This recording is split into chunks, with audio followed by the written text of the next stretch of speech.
Hi everyone, welcome back to episode 7 of The Engagement Agent. I'm Jessica and I'm here to just give us a quick overview of what we're looking at this week. Last week, as a quick review, we actually took a look at the Instant Star. The thing that I loved about the Instant Star is how it's a totally randomly selected student who's going to be sharing.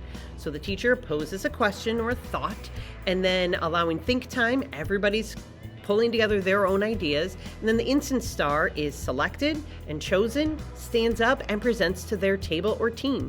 Once they're done presenting, then the team either celebrates the success of that Instant Star, or the team turns into the coaches and guides the Instant Star through their thought process to lead them to the correct answer or thought.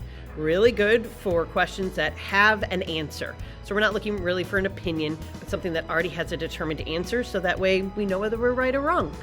With that, that's the Instant Star. That was kind of the conclusion to our back pocket structures, which brings us to this week. This week, we just want to review the back pocket structures. Something cool that I found was actually this flip book. Apparently, these are in most of the libraries, if not all of the libraries in District 96, where you can check this out. See, I actually have a barcode on here for the ones at Twin Groves. This has 30 structures in it. So I wondered, how many of these 30 structures are we prepared and ready to use based on our work with the back pocket structures that we've done in the last 6 episodes?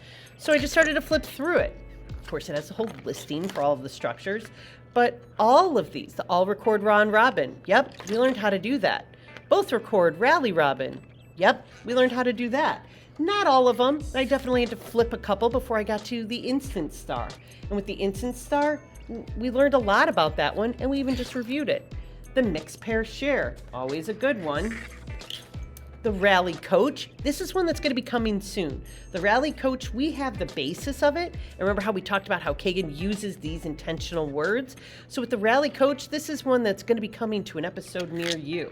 But we did learn about the Rally Robin, the Rally Table, Round Robin, Think Right Round Robin, and our timed pair share. With all of these different structures, it's great to pick one that's kind of your go-to. That can be your back pocket structure that you can use anytime that you are really trying to plan a highly engaged lesson for students. Or if you're watching your students and you're seeing them kind of start to slip away in attention, grabbing that back pocket structure, bringing it into your lesson is really what's going to help to wake those kids up and get them back going. So I asked on the student perspective. I happen to be in a room with a student right now, and I was having a conversation with her, and I said, talk to me about Kagan. And she was like, okay, what do you want to know? And then as we got to talking, I said, what do you like about it when your teachers use Kagan? The answer was amazing to me. She said, I like it because it gives me permission to share so that I'm not embarrassed and I don't feel uncomfortable with sharing anymore. What? That's incredible.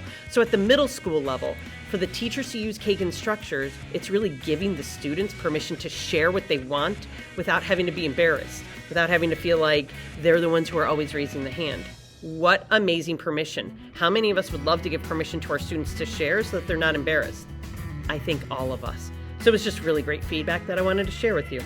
Okay, so with that all being said, our wrap up for back pocket structures, feel free to go and find one of these in your own library, but you know what else? If you can't find one, reach out to a coach, any coach, content coach, iCoach, any coach, and ask them about some more structures that you can work in. This is only 30 of them, and as we all know, there are hundreds more. So if you have a structure need, find a coach. Let us help you. Last thing, pies. Pies is something that we know is the foundation for all of these structures. So with that, be forewarned. I'm going to be swinging by schools and asking random teachers if they know what PIE stands for. The P, the I, the E, the S. PIEs. To get yourself ready, go ahead and take a second. And if you know what the I in PIE stands for, email that to Jeannie for this week's weekly word trivia. The I in PIEs. What does the I in PIEs stand for? So I hope that you had fun. This is a wrap up on our back pocket structures. I'm excited to see what people are doing with them in the classroom. And if you have any requests for a structure that you would like for me to unpack and show you how it works and why it works and how to do it, send me an email. I'd be happy to throw that on our coming soon list. Have a great day.